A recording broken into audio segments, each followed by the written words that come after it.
¿Cómo estás, querido Santiago? Jorge, querido, ¿cómo te va? Gusto saludarte.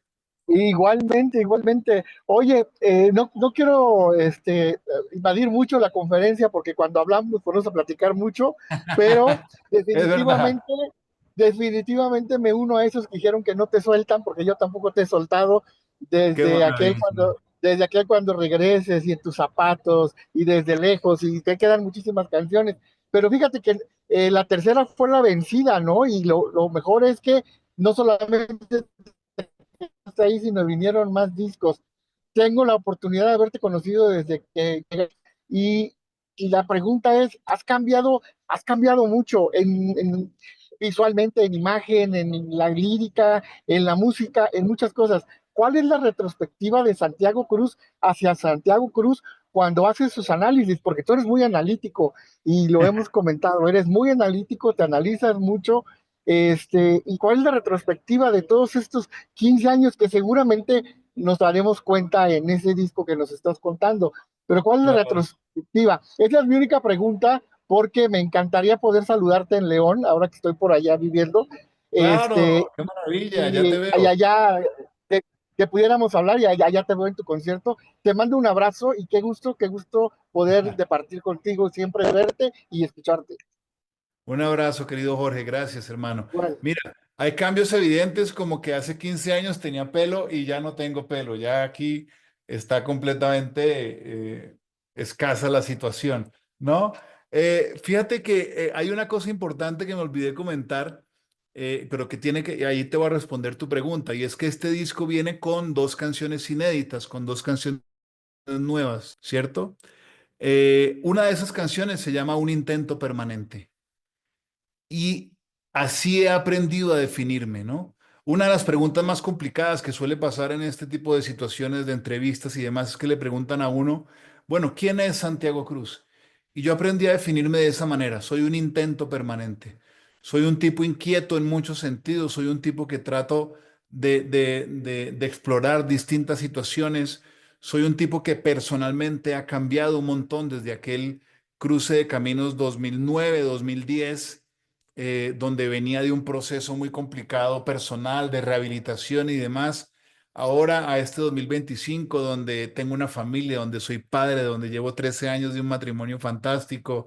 Es decir, claro que el ser humano ha cambiado y por ende el artista ha cambiado, porque para mí la música siempre ha sido una herramienta de gestión emocional de lo que yo estoy sintiendo. La música nunca ha sido un asunto de un personaje que está ya en el escenario, que no cambia, que es estático. No, la música está íntimamente, intrínsecamente ligada a mi persona.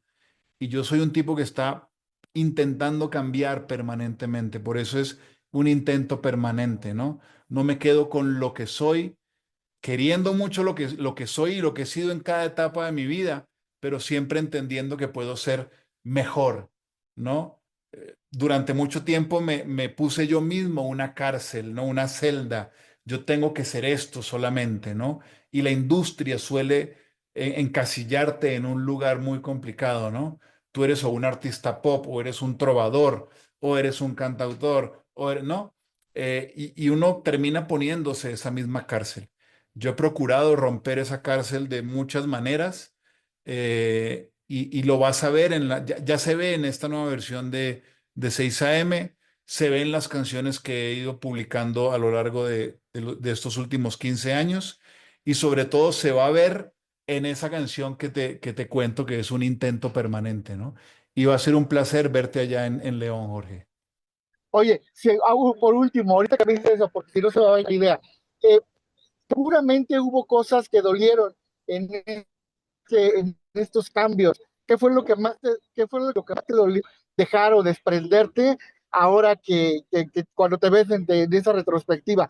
Se nota que eres feliz, se nota que estás muy contento, nos lo estás platicando y se logra entender mucho, pero seguramente algo te decepcionó y algo te dolió. ¿Se puede saber qué fue, amigo? Te mando un abrazo.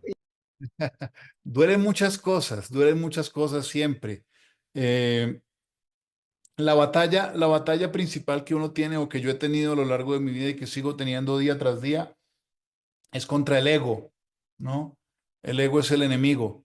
y he tratado de una manera u otra, tratar de navegar las aguas de ese ego. Y además también cuando uno lleva tanto tiempo en esta industria, yo llevo más de 20 años en esta industria, es muy fácil que te invada el cínico, ¿no? Porque tú sientes que ya conoces todos los trucos de la industria, has tenido algunas decepciones y muchas ilusiones, por suerte, y entonces yo trato de huir un poquito del cínico y de seguir conservando o de conservar mi espíritu de aprendiz y de espectador permanente, ¿no? Para disfrutar, para que no se me olvide disfrutar de esto, hermano. Gracias, Jorge.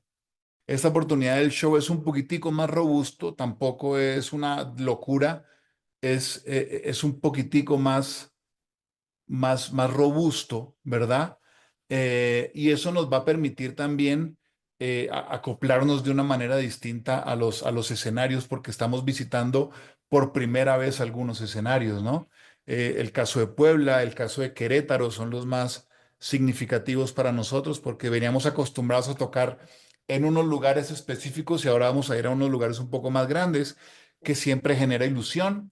Eh, yo fíjate que como me crié cantando en cafés, restaurantes, bares, antros y demás, eh, a lo largo de mi carrera siempre he tratado de conservar esa dosis de intimidad que se genera en esos lugares pequeñitos. Y sin importar el tamaño del auditorio, siempre trato de conectar en la medida de lo posible con el individuo, no con el público, ¿no? Hay un momento en que el número de personas se vuelve la masa, el público, ¿no? Pero a mí me gusta de alguna manera, y repito, sin importar el tamaño del auditorio, conservar la espontaneidad de alguna manera que trae la intimidad, ¿no? Poder oír el comentario del público, que además el público mexicano es maravilloso en ese sentido, porque de cualquier cosa que uno dice, alguien te responde con un albur, con alguna cosa así muy divertida. Me ha pasado un montón de veces en mis conciertos de México y eso me gusta mantenerlo a pesar de la intimidad. No creo necesariamente que un formato de gran tamaño signifique un sacrificio de intimidad. Creo que depende también de tu postura como artista en el escenario y de lo que te permitas improvisar o de lo que te permitas ser flexible en el escenario. Y eso es lo que a mí me gusta hacer. Tengo un set list organizado, claro que sí, eh, pero no es una prisión, todo lo contrario, es simplemente una carta de navegación. Agradezco a la gente en México que no me soltó, como tú bien lo dices. Incluso me hiciste acordar de una canción que saqué por allá en pandemia que se llama Hay días, que al final del coro decía, y yo te pido por favor que no me sueltes, ¿no? Eh, Justamente pandemia fue un punto crítico para nosotros en relación con el público mexicano y a partir de ahí, de que ya se volvió a abrir un poco el panorama, intentamos rehacer este andar y lo hemos ido de la mano de la oficina, lo hemos ido ya rehaciendo de una manera muy eh, concienzuda, pero creo que contundente con la gira del año anterior y ahora reforzando con esta nueva gira, con estas dos noches, por ejemplo, en esa mítica sala del Cantoral, que es uno de los recintos más bellos en los cuales he tocado. Y ahora que me preguntas acerca de distintas versiones, hay algunas versiones distintas en el proyecto, como hay algunas canciones que se ajustan un poco más a la versión original. Hay varias particularidades, y te las explico así rápidamente. El disco original de Cruce de Caminos no tiene guitarras eléctricas, por ejemplo. De hecho, hay una anécdota muy curiosa con el ingeniero de mezcla del disco, que cuando Nacho Mañó, el productor, le manda toda la sesión, el ingeniero le da una llamada y le dice, óyeme, se te olvidó enviarme las guitarras eléctricas, un disco de pop sin guitarras eléctricas. Y entonces Nacho dice, no, es que Santi no quiere guitarra eléctrica en el disco. Yo en ese momento quería sustentar un poquito que la fuerza de una canción no venía necesariamente de la guitarra eléctrica, que se podía dar fuerza con otros sonidos, con otras sonoridades, ¿verdad? En esta ocasión tenemos un gran guitarrista que hace parte de la banda de rock Diamante Eléctrico, Daniel Álvarez, Entonces ya hay un elemento estético distinto que es la guitarra eléctrica, que ya le da un carácter distinto, ¿cierto? Y tiene el ingrediente de la grabación en vivo, ¿cierto? Y además que los músicos, como son grandes músicos y cada uno con su carrera establecida y su identidad establecida, pues cada uno de los músicos le da un toque distinto a las canciones. Entonces, incluso las que son más parecidas a la versión original, son canciones distintas. Hay unas versiones en las que nos dimos un gusto enorme y seguramente cuando abramos el disco completo te vas a dar cuenta de un par en que dijimos, ok, vamos a romper un poco todo y son versiones, la verdad que creo que muy bien logradas, como es esta 6 AM. Ok, les decía que es un disco concebido en vivo, es un disco donde nos sentamos a tocar a la vieja usanza de aquellos primera fila maravillosos que en una época hizo Sony y demás, del cual, por ejemplo, tuve la oportunidad de participar en el de Franco De Vita. Eh, y es un formato que no sé por qué, como que ya no se usa mucho, ¿no? El de grabar conciertos en vivo. No sé si es que soy demasiado vieja guardia, pero es algo que me gusta mucho y qué bueno poder hacerlo en compañía de amigos, de colegas talentosos, de nuevos músicos colombianos y en particular esta versión 6 AM 2025 es junto a un tremendo nuevo talento colombiano que se llama Junior Zamora, un artista fantástico del que viene del mundo urbano, del R&B, como del neo soul, un tipo tremendamente talentoso, tremendamente auténtico. Eh, y eso es un poco lo que se me ocurre contarles así como en primera instancia y ya quedo a su disposición. Pregunta por este estilo. El tipo hablaba de tener un plan B, que él recomendaba tener un plan B, que porque el 97% de los proyectos musicales no llegan a buen término, ¿verdad? Con todo el respeto que tengo por José, que me parece tremendo, venía pensando justo días antes que yo creo que el truco está en justamente en no tener plan B, justamente en jugártela toda, que estés dispuesto a jugártela toda. Y ahí conecto con mi primera palabra, con ese huyen, huyan, ¿cierto? Tu alma y tu vida para esto, que huyas, ¿no? Si no estás dispuesto a... A mí no me gusta hablar de sacrificios, me gusta hablar de inversión. Si no estás dispuesto a invertir quién eres y todo tu ser y tu conocimiento en busca de esta carrera, que huyas. Para llegar a buen término como un proyecto musical, creo yo que hay que jugársela toda, absolutamente toda, ¿no? Y tú vas a oír todas las historias de los proyectos que llegan a buen término, que son proyectos que navegaron infinidad de nos hasta que apareció el sí, y a partir de ese sí empezaron a aparecer otros. Pero si esos proyectos, teniendo un plan B, al primer no dicen, no, pues yo no sigo porque es que acá hay un plan B, entonces mejor me quedo.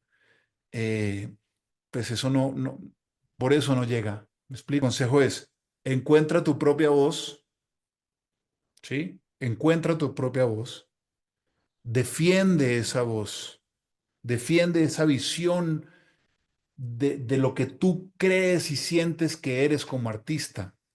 Defiéndela y juégatela toda. Si no estás dispuesto a jugártela toda, huye. Esa pregunta es larga. Primero, ¿cómo veo el panorama de nueva generación de cantautores? Lo veo increíble. Hace poco, bueno, poco, ¿qué te voy a decir? Unos 6 meses, entre 4 y 6 meses, descubrí justamente una cantautora mexicana, Agris se llama, Agris, creo, sí, Agris, con una canción que se llama Cumpleaños y Funerales. Fue mi puerta de entrada a su universo y quedé absolutamente deslumbrado. Me parece fantástica. Y como a Gris, vamos a encontrar en Colombia una chica que se llama Laura Pérez, que es increíble. eh, y vamos a encontrar cantautores aquí colombianos, el mismo Duplat, con un pop mucho más alternativo, pero cantautor al fin y al cabo. Eh, lo que pasa es que yo creo que ahora esta nueva generación de cantautores pues está rompiendo un poco con ese viejo molde del cantautor, que es un molde con el que llevamos luchando varios de nosotros en una generación que ha quedado como ensanduchada en ese cambio, ¿no? Ahora, estas nuevas generaciones, con toda la nueva sonoridad a la que han estado expuestos, pues están rompiendo mucho la estética tradicional de lo que era un cantautor, de lo que era un trovador, ¿verdad? Pero es gente con una pluma muy fértil y muy, muy fácil de identificar, muy auténtica, ¿no? Eh, ¿Qué les preocupa? Creo que lo que nos preocupa a todos, cómo resaltar en un océano casi que infinito de música, ¿no? Por ahí leía que diariamente se suben 120.000 tracks a Spotify, por ejemplo. ¿No? ¿Cómo destacarte tú dentro de 120.000 cosas diarias, ¿cierto? Creo que la herramienta más fácil para eso, sin entrar a hablar de presupuestos ni demás, es la autenticidad. Y es lo que me pasa a mí cuando oigo una chica como a Gris, por ejemplo. Digo, esto yo nunca lo he oído. Alguien que cante así, que escriba así, para mí es distinta, ¿no?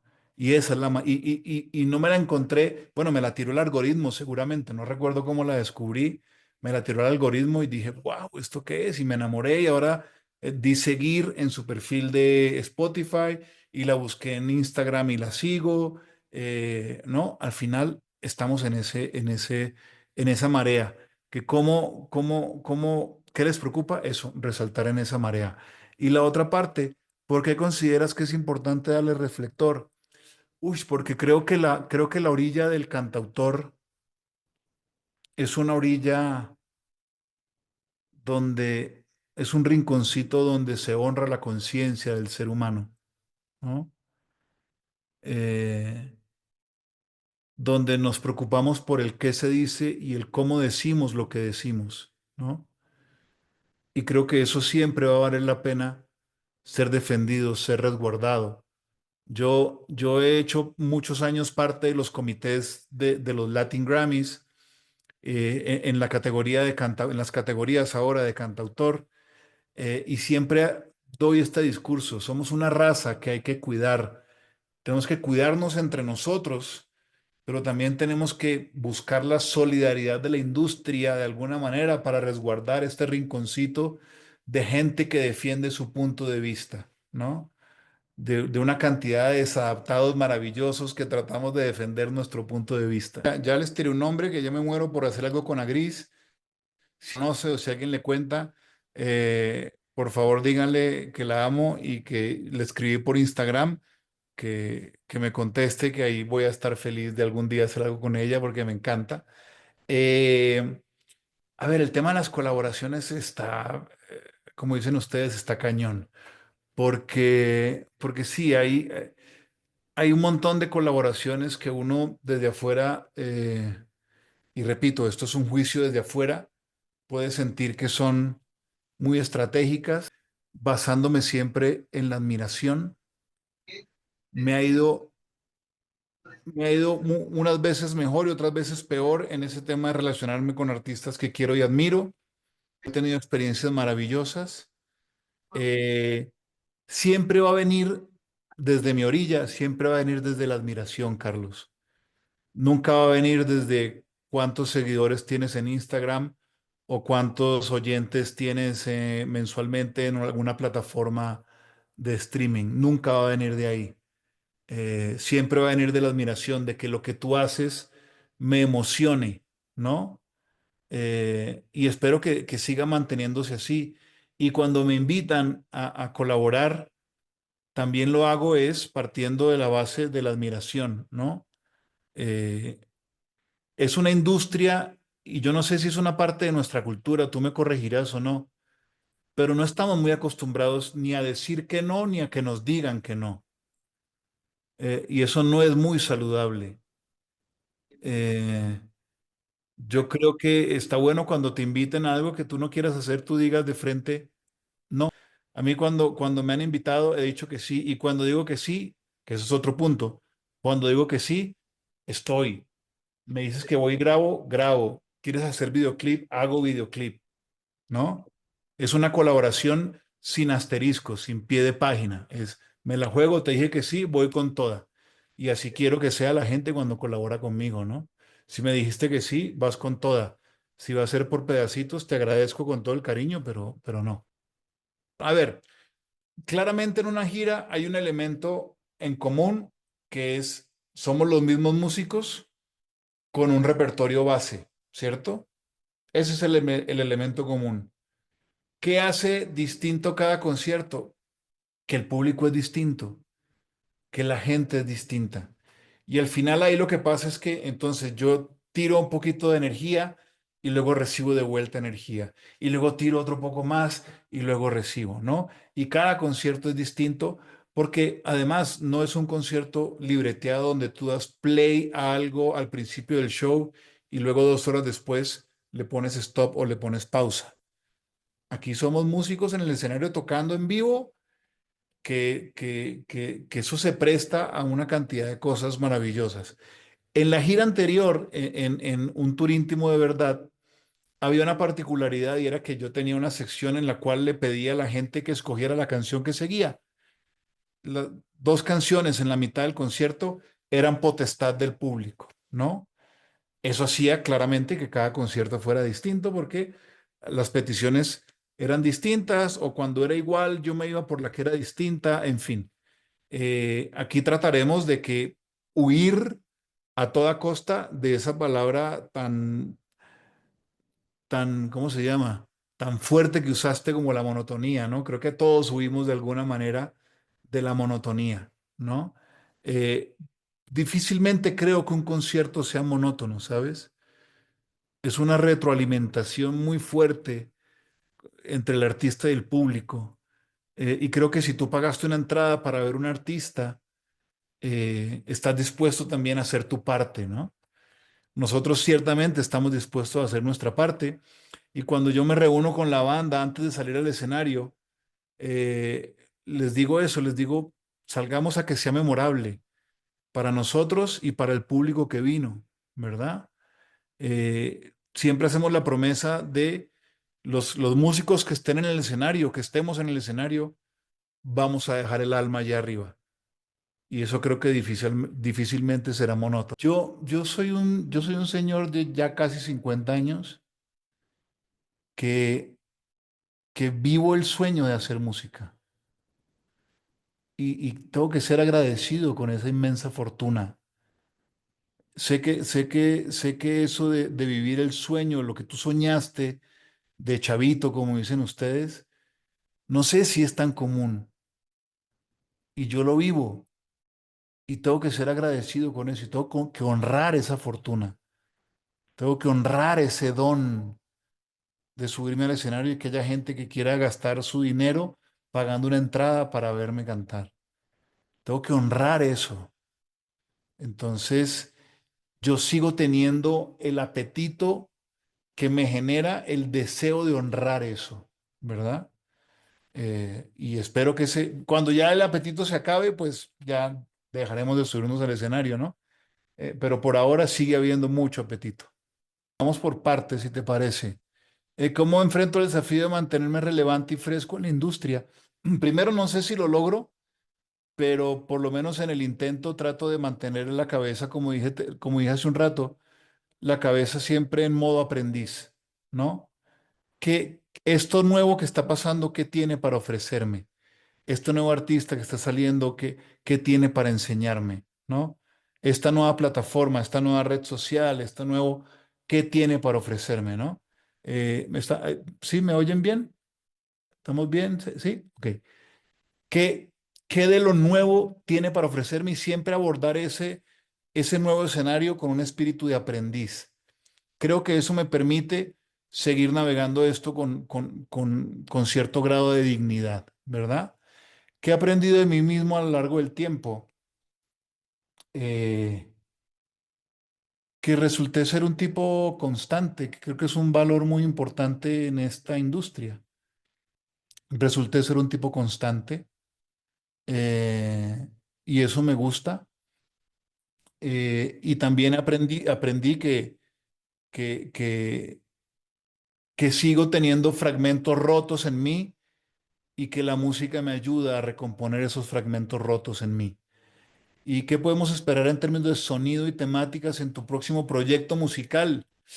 Uy, Zuli, si tú me permites, déjame disfrutar este proyecto que apenas está saliendo y luego veo a dónde me ubico emocional y estéticamente en lo que sea que vaya a pasar después.